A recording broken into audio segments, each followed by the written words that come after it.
os quintos dos infernos. Então, a duração terrível do, como é que chama mesmo? Que espaço intermediário entre o céu e o inferno. Purgatório. Ficar purgando. Né? Ou então atingir diretamente os céus. Né? Ou ir para o limbo, se não fosse batizado. Por limbo. Não, as categorias são antropomórficas, né? Quer dizer, nós temos castas divinas, etc. Bom, mas sem já entrar chutando o pau da barraca de tudo isso, né? De qualquer maneira, essa tradição fez com que a mentalidade imperante fosse essa, né? Essa devoção na vida terrena a algo que nos aguarda depois. Quanto a isso, nós temos um ilustre representante dessa concepção no século XVI, que é o Padre Vieira, né? No século XVI e XVII. Os sermões de Quarta-feira de Cinza sempre me impressionaram. Eu os reli. Só não reli mais, porque senão ia ficar completamente obsessivo, né? O obsessivo tem uma paixão pela morte, uma admiração pela morte, que é impressionante. Eu vou depois tentar sustentar por quê. Mas então, o Padre Vieira, o sermão da Quarta-feira de Cinza, expõe de uma maneira, com uma erudição, com uma retórica, assim, de arrepiar, né? Como que o homem é pó e ao pó retornará. O homem é pó e ao pó retornará. Se é pó hoje, vai ser pó eterno. Qual que é a diferença entre um pó e outro pó? Lembra-se de que tu és pó e ao pó retornarás. Ele vai fazendo a sua dialética, né? Um jogo, né? De tal maneira que, de uma forma sucinta, para que a gente não fique aí também tanto tempo, ele fala a diferença é que a vida é pó em pé, pó em movimento. E a morte é pó deitado, pó posto. É claro que aí uma questão que me parece, porque essa história, né, como é que a gente pode ler as coisas entrelaçando, não é? Da novela, a conversa, seja de botiquim ou de comadres, a discussão mais que pretende ser a mais séria cientificamente, como é que a gente pode escutar algo que nos diga o que vale. Né? Porque aí, em Vieira, essa conexão com Gênesis, né? Que o homem é barro, que ganha o sopro do verbo, ou seja, o pó, que é o barro, entra em movimento com o verbo e se torna vivo. Então essa conjugação é muito importante porque me parece que ela pode permitir a gente fazer uma forçação, assim, depois de discutir um pouco algo relativo ao cinema e fotografia. Queria também passar, me lembra, se por acaso esquecer. Mas de qualquer maneira, então esse jogo que o Vieira faz, ele faz, lembra-se, homem, que a vida tem duas portas quando termina. Uma porta de entrada, por onde sai, e uma porta de entrada para a vida eterna. E todo o seu jogo de palavras é para que o homem possa já chegar nessa porta morto antes mesmo de morrer. Então, porque a morte pega o homem, a morte que pega o homem vivo, coloca ele nesse espaço entre duas portas. E a morte que pega o homem que já morreu, já o lança na segunda porta da eternidade. Então, é todo um elogio a essa vida despojada de interesses mundanos, né? E devotada ao místico, ao sagrado, ao eterno, à vida que vem depois. Isso se alastra de tal maneira que os funerais, os sepultamentos vão ser tocados e conduzidos por isso.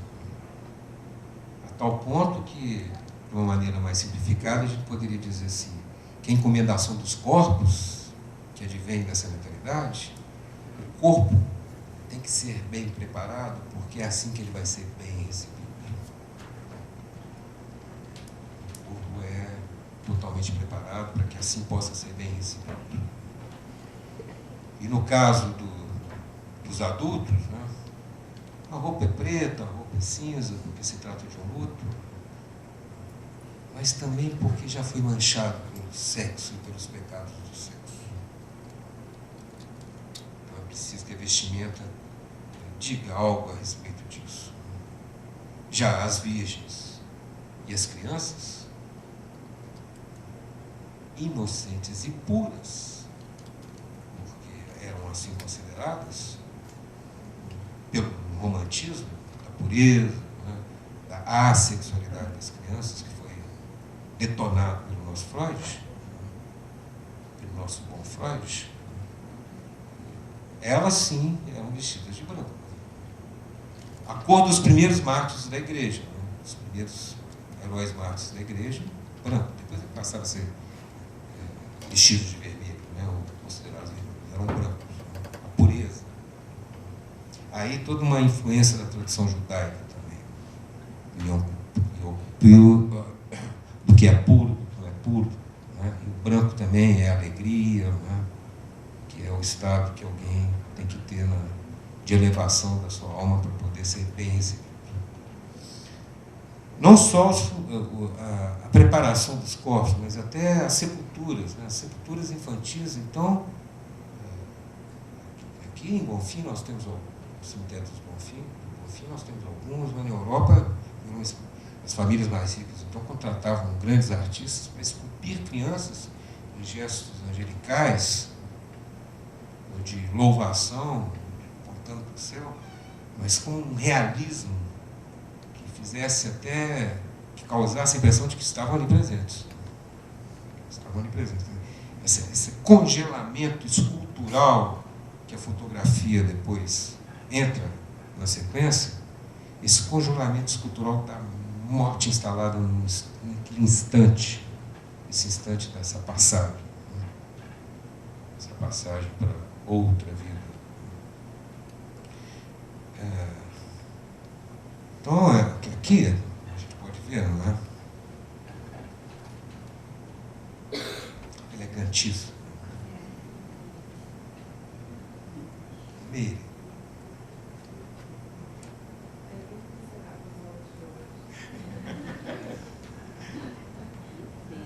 Aqui nós já estamos dando um pulo, porque na verdade essa sequência já é o segundo plano da leitura, que é a leitura que foi feita pela Verônica, que eu queria introduzir daqui a pouco, né? Mas esquecendo um pouco, vamos supor que a gente pegou lá, né, o estúdio onde estava resgatando a pureza, né?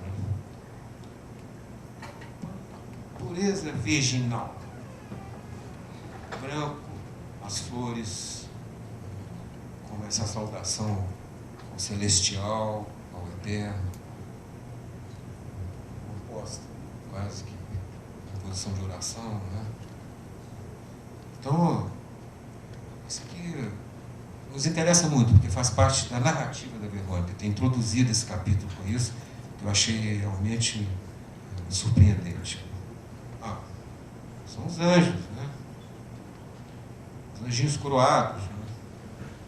As flores, a roupa de branco.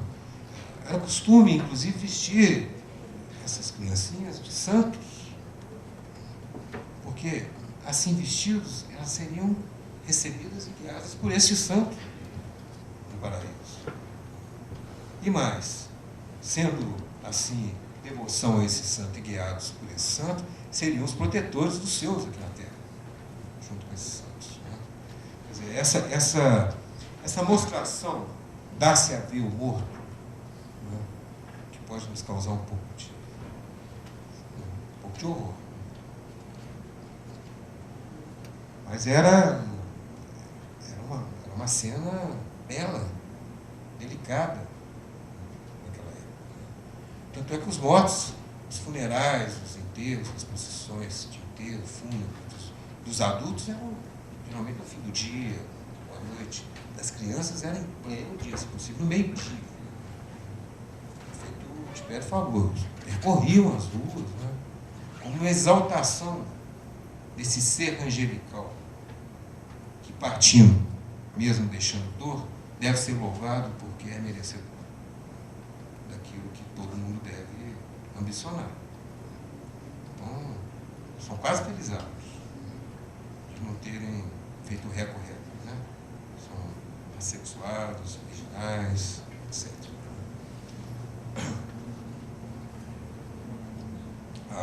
A Virgem, né?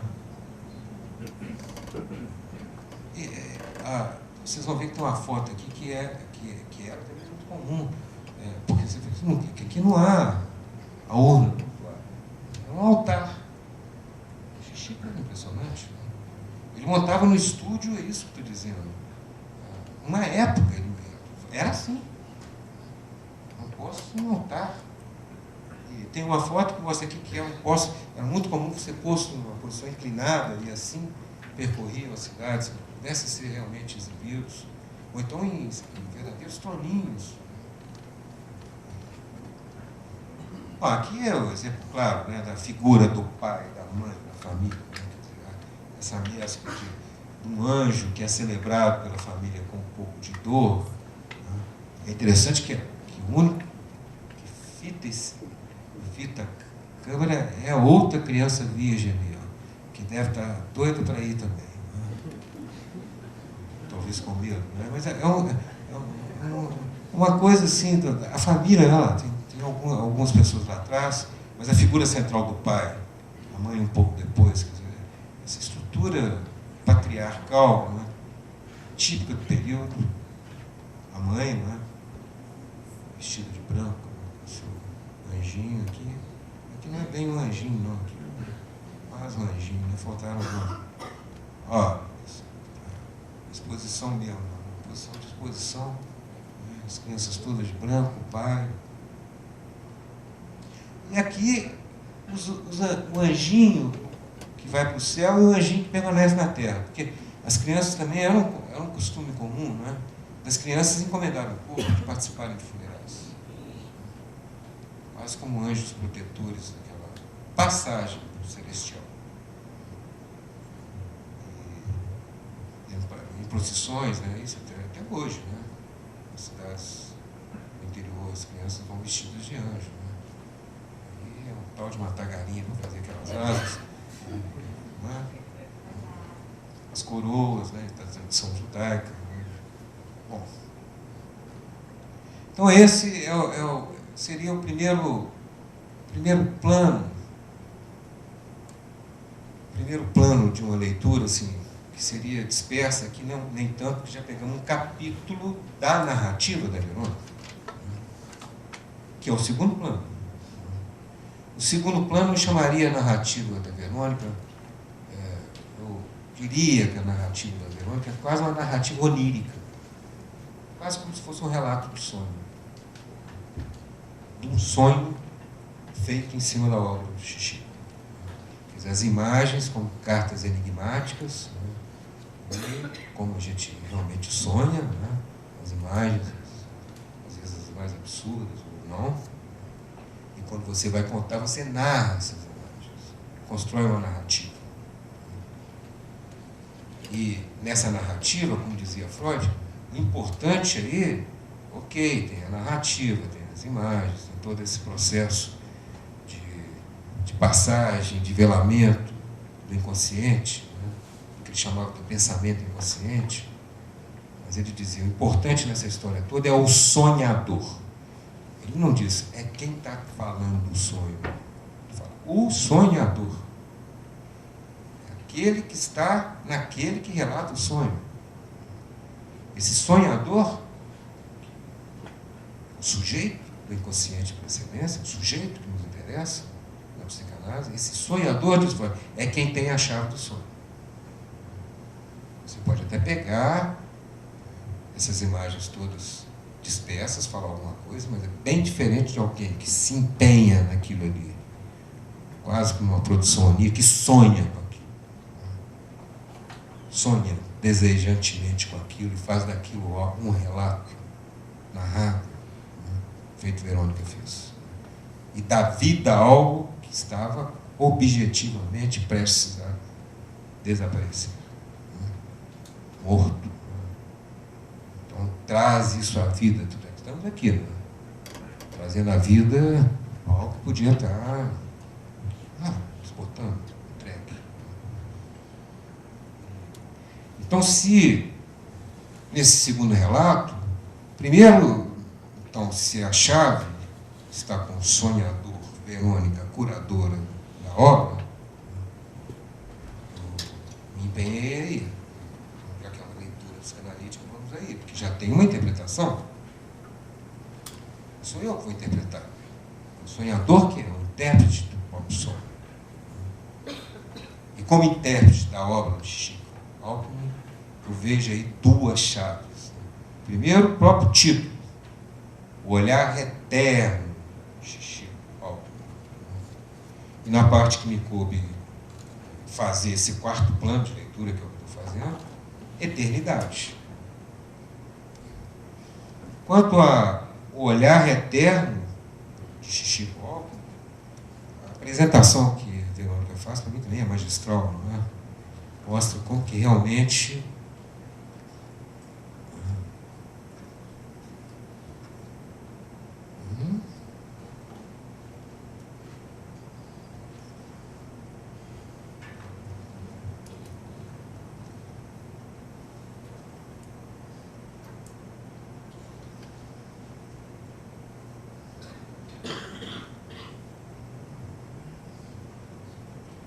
uma introdução, não foi introdução, não. Deixa eu procurar aqui.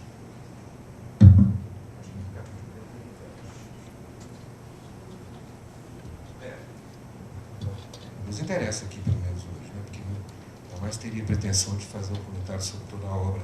Nós estamos partindo de um fragmento dessa obra, né? Incorrendo o risco de um desvio que desconsidere, se desconecte um equívoco do conjunto da obra. Então, temos um fragmento. Então, ela introduz assim: dentre as eternizações deixadas por Chico, uma lhe coube trazer à luz momentos sombreados da vida, a documentação da perda, através do último registro da presença de quem precocemente jaz ausente. Perenizar o último semblante daqueles que em tenra infância se foram, e a comovida reverência da última visada dos que ficaram. Uma peregrinação constante se fazia à sua porta para a celebração deste rito de despedida habitual à época na região. No ambiente densamente inundado pelo luto, o fotógrafo conjugava, num breve instante, a condensação entre a perda, a dor e a ternura. A paz da inocente e silenciosa imobilidade dos denominados anjinhos constitui um capítulo único em seu acervo, revelando sua sensibilidade singularizada na expressão ímpar desses registros. E aí vem uma frase que eu acho assim, tensa. Coube também a Chico oferecer luminosidade às sombras da existência, presentificando ausências através da exposição de anjos à luz. Essa construção que ela faz aqui para introduzir, preciso ler, vamos ler, eu leio, né? A sensibilidade artística da curadora está aí aberta, né, para aquele material de objetos ali dispostos, né, que ela ordena introduzindo assim, né, presentificando ausências através da exposição de anjos à luz. Bom, então, levando em conta essa narrativa, né, esse plano de narrativa, o que me veio, né? O que me veio foi... Bom, é claro que a fotografia, isso, para quem se interessa, já teve contato com a obra de Barthes, de alguns outros que se dedicaram a fazer algumas construções, elaborações a respeito disso. A fotografia realmente é um objeto que traz consigo a morte. Ainda mais fotografias de retratos de mortos. Né? Quer dizer, aí há uma incidência, hiperincidência nesse aspecto.